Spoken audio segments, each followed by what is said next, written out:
नमस्कार दोस्तों, आज के हमारे इस वीडियो में हम आपके लिए कामदा एकादशी की व्रत कथा लेकर आए हैं। एक समय की बात है, भगवान श्री कृष्ण और युधिष्ठिर महाराज के बीच संवाद हो रहा था।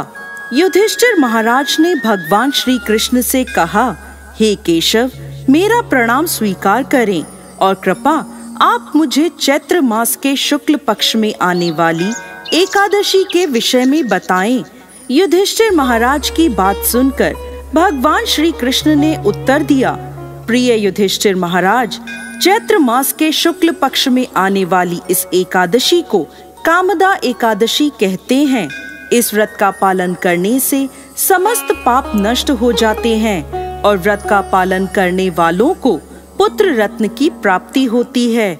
इस प्रकार भगवान श्री कृष्ण ने कामदा एकादशी की व्रत कथा कहना प्रारंभ किया। अनेक वर्षों पूर्व रत्नपुर नामक गंधर्वों और किन्नरों के राज्य में उनके राजा पुंडरीक निवास करते थे।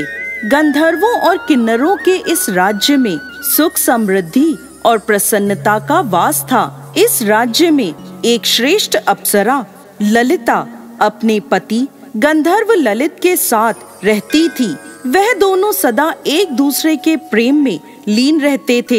एक दिन ललित राजा पुंडरीक की सभा में नृत्य और गायन प्रस्तुत कर रहा था, परंतु उसके साथ उसकी प्रिय पत्नी ललिता नहीं थी।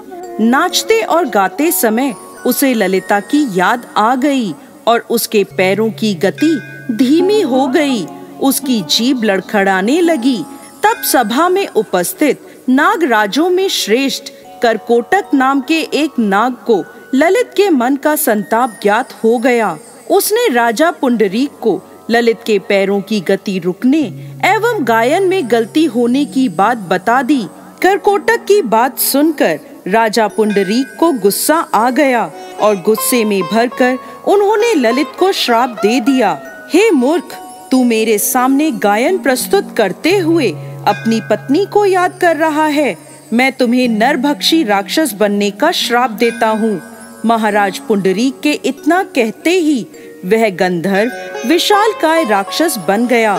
उसका भयंकर मुख, विकराल आंखें, जिन्हें देखने मात्र से भय उत्पन्न हो जाता था, ऐसा राक्षस होकर वह अपने कर्मों का फल भुगतने लगा।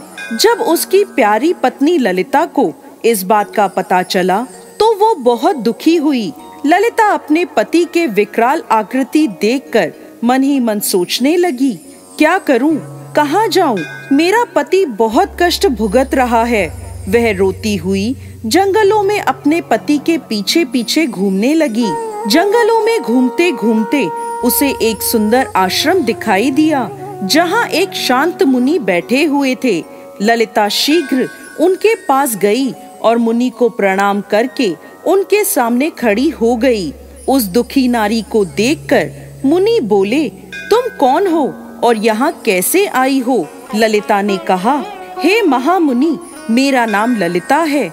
मेरे स्वामी अपने पाप दोषों के कारण राक्षस बनकर घने जंगल में भटक रहे हैं। उनकी यह अवस्था मुझसे देखी नहीं जाती। आप मुझे कोई ऐसा उपाय बताएं जिसके प्रभाव से मेरे पति को राक्षस योनि से छुटकारा मिल जाए। मुनिवर बोले, हे पुत्री, इस समय चैत्र मास के शुक्ल पक्ष की कामदा नामक एकादशी है, जो सभी पापों को हरने वाली है और अति उत्तम है। तुम कामदा एकादशी का विधि पूर्वक व्रत करो और व्रत का पुण्य अपने स्वामी को प्रदान करो।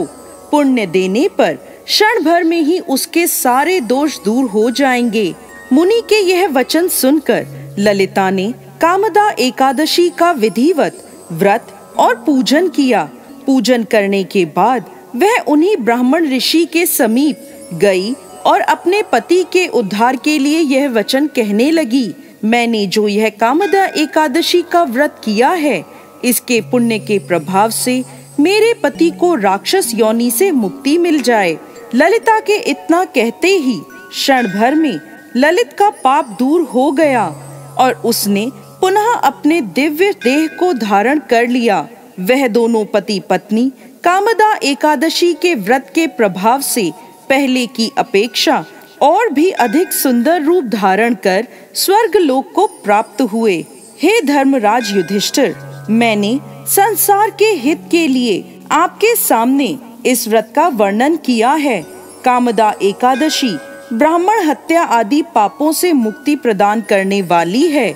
राजन, कामदा एकादशी की कथा को पढ़ने सुनने से वाजपेय यज्ञ का फल प्राप्त होता है। जय श्री हरि विष्णु।